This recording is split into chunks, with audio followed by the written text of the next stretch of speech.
ముందు పోస్ట్ చేసిన వీడియోకి కంటిన్యూ ఇది. ఎర్లీ మార్నింగే తిరుపతి రైల్వే స్టేషన్ కి రీచ్ అయ్యాము. రైల్వే స్టేషన్ నుంచి బయటకు వచ్చి బస్ స్టాండ్కి వెళ్ళిపోయాము. అక్కడ నుండి కొండ మీదకి ఎక్కడానికి ఇలా బస్సులోకి అయితే వచ్చేసాం. ఎర్లీ మార్నింగ్ కాబట్టి అప్పుడే సూర్యుడు ఉదయిస్తున్నాడు. ఆ వెలుగులో తిరుపతి కొండ ఎక్కుతుంటే చూసిన ప్రతిదీ చాలా అద్భుతంగా కనిపించింది. అలా ప్రకృతి అందాలను చూస్తూ కొండ మీదకి అయితే చేరుకున్నాము. అలా ఎక్కామో లేదో గోవింద నామాలు వినిపిస్తున్నాయి. మనసైతే చాలా ప్రశాంతంగా అనిపించింది. సిఆర్ఓ ఆఫీస్ దగ్గర దిగి స్కాన్ చేశాక రూమ్ అలర్ట్ అయ్యే గ్యాప్ లో టిఫిన్ అయితే చేసేసాం. ఈసారి మనకి రూమ్ రాంబాగిచ్చాలో దొరికింది. రూమ్ కి వెళ్లే దారిలో విష్ణువు యొక్క దశావతారాలు ఇలా కనిపించాయి. ఇంకా రోడ్డుపై ఉన్న ఈ స్తంభాలు కూడా చాలా బాగున్నాయి కదా.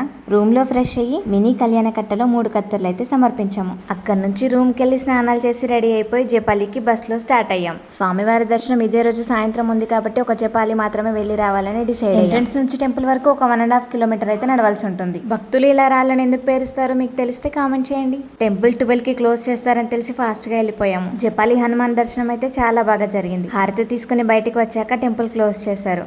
కొంచెం లేట్ అయినా స్వామివారి దర్శనం దొరకకపోతుండే మేము చాలా లక్కీగా ఫీల్ అయ్యాం. గోపురంతో పాటు టెంపుల్ కూడా గోల్డ్ కలర్ లో ఉండి అక్కడక్కడ ఉన్న కాషాయం రంగులో జై శ్రీరామ్ చాలా అద్భుతంగా కనిపించింది. జపాలి స్థల పురాణం కూడా ఇక్కడ తెలుసుకోవచ్చు. టెంపుల్ కి ముందే మనకి ఇలా కోనేరు అయితే కనిపిస్తుంది. తిరిగి వచ్చే దారిలో ఇలాంటి స్నాక్స్ చూసి బాగా ఆకలేసింది. అందుకే మామిడికాయ దాంతో పాటు ముంత మసాలా కూడా తీసుకొని తిన్నాము. టేస్ట్ అయితే చాలా చాలా బాగుంది. స్వామివారికి నమస్కరించుకొని అతి కష్టం మీద దొరికిన ఈ చిన్న రాళ్ళని పేరు చేశాను. బస్ లో కొండ మీదకైతే వచ్చేసాం. తర్వాత మా ప్రయాణాన్ని నెక్స్ట్ వీడియోలో చెప్తాను. అప్పటి వరకు ఫాలో అండ్ సబ్స్క్రైబ్.